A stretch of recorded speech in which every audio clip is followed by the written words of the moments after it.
जय हिंद। स्वागत है आप सभी का अपने YouTube channel GK dose with अभी। इस वीडियो में बात करेंगे बिहार प्रधान शिक्षक काउंसलिंग के ऊपर। सोमवार को काउंसलिंग आपका शुरू हो जाएगा और सोमवार को जिसका जिसका काउंसलिंग है उसका आज जो है स्लॉट आना शुरू हो गया है। साथ ही जो है काउंसलिंग के लिए जो है जिलेवार लिस्ट जारी कर दिया गया है। किस जिले में कब काउंसलिंग है इस वीडियो में आपको जानकारी देने वाले हैं। वहीं काउंसलिंग स्थल में परिवर्तन हुआ है। कुछ जिलों में जो है प्रधान शिक्षकों की जो काउंसलिंग स्थल है उसमें परिवर्तन हुआ है, उसके बारे में भी इस वीडियो में बात करने वाले हैं। तो वीडियो को पूरा देखिएगा। साथ ही काउंसलिंग से संबंधित कोई भी प्रश्न है तो आप कमेंट बॉक्स में या फिर टेलीग्राम का लिंक दे दिया है, आप वहां पर जाकर पूछ सकते हैं। तो वीडियो को पूरा देखिएगा। साथ ही जो है देखिए आपका सोमवार को काउंसलिंग है तो आपको जो भी रेडी करना है वह आज कर लीजिए, क्योंकि कल संडे है तो कल छुट्टी रहेगा। तो जो भी आपको करना है वह आपको आज ही तैयार कर देना है। तो चलिए वीडियो को शुरू करते हैं। सबसे पहले जो ये काउंसलिंग स्थल में परिवर्तन हुआ है इसकी जानकारी आपको दे देते हैं, उसके बाद जो है जिलेवार लिस्ट को भी देखेंगे।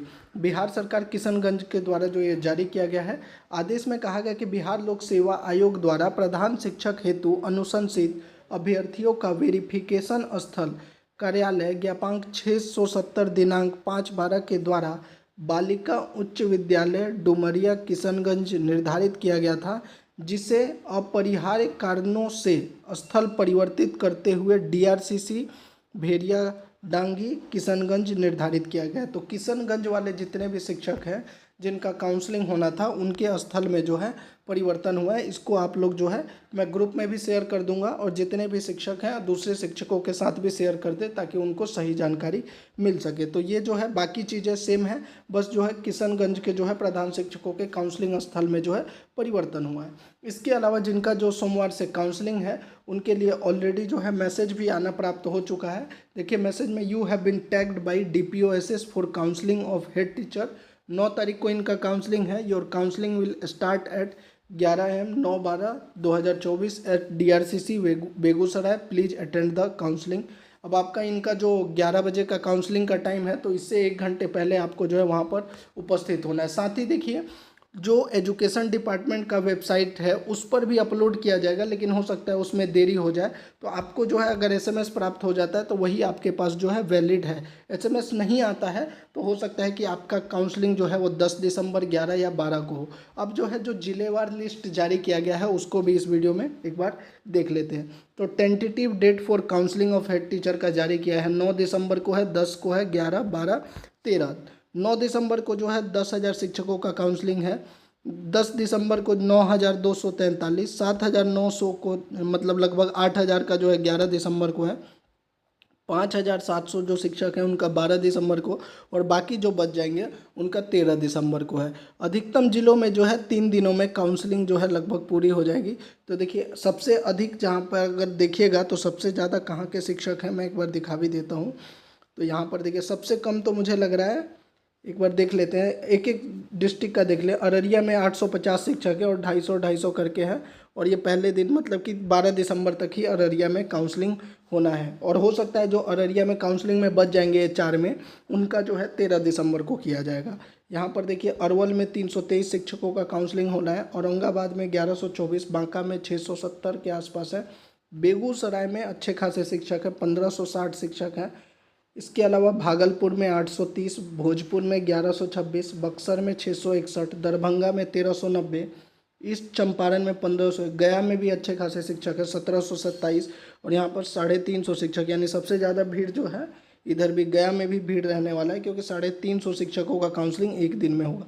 गोपालगंज में 970, जमुई में 724, जहानाबाद में 611, कैमूर में 785 शिक्षक हैं, कटिहार में 922, खगड़िया में 581, किशनगंज में 430, लखीसराय में 384, मधेपुरा में 628, मधुबनी में 1355, मुंगेर में 456, मुजफ्फरपुर में भी अच्छे खासे शिक्षक हैं, लगभग 1627 शिक्षक हैं, नालंदा में 1292, नवादा में 821 शिक्षकों का काउंसलिंग है, पूर्णिया पटना में सबसे ज़्यादा है 1883, लगभग 400 शिक्षकों का काउंसलिंग एक दिन यहाँ, यानी कि यहाँ पर भी भीड़ रह सकता है। पूर्णिया में 882, रोहतास में 1178, सहरसा में 626, समस्तीपुर में 1751, सारण में 1199, शेखपुरा में सिर्फ 245 शिक्षक हैं और उनका काउंसलिंग सिर्फ एक ही दिन होगा।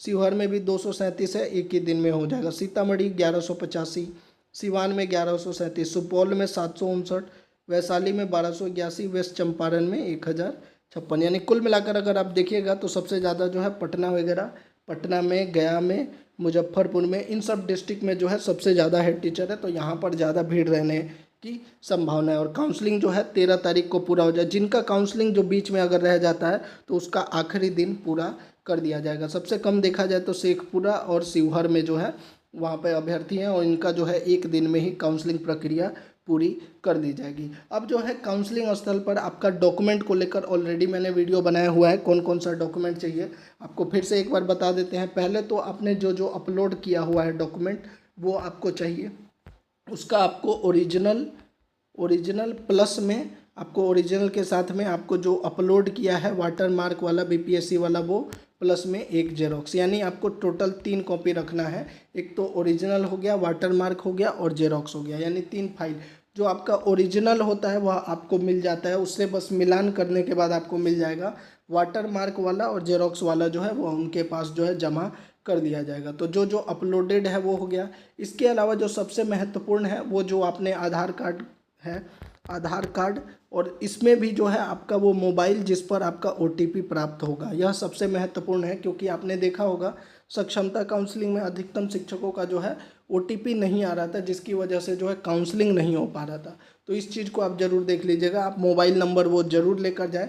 और अगर आपको चेक करना है कि आपका ओटीपी आ रहा है या नहीं, तो आप जो है आधार का जो ऑफिशियल वेबसाइट है उस पर जाकर भी चेक कर सकते हैं कि आपका कौन सा मोबाइल नंबर जो है लिंक्ड है। क्योंकि जो मोबाइल नंबर लिंक्ड है उसी पर आपका ओटीपी आएगा और आपको काउंसलिंग के समय ज़रूरी पड़ेगा। तो एक तो हो गया आपने जो डॉक्यूमेंट अपलोड किया है, दूसरा जो हो गया आधार नंबर और मोबाइल ओटीपी।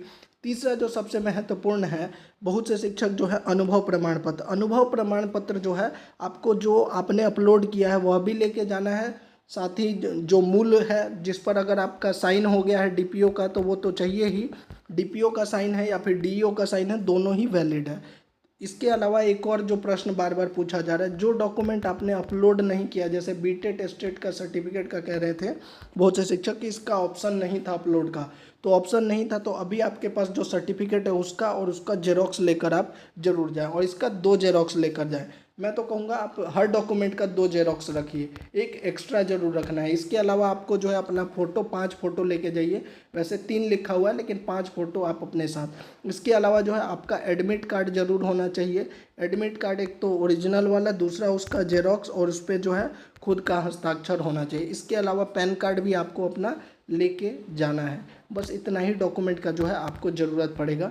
और जैसा कि मैंने आपको बताया हर डॉक्यूमेंट का आप जेरोक्स 2 कॉपी ले लीजिएगा, तो भविष्य में भी आपके काम आने वाला है। तो ये थी पूरी जानकारी। अगर अभी भी आपका कोई प्रश्न है तो आप कमेंट में या टेलीग्राम का लिंक दे दिया, वहाँ पर जाकर पूछ सकते हैं। जय हिंद।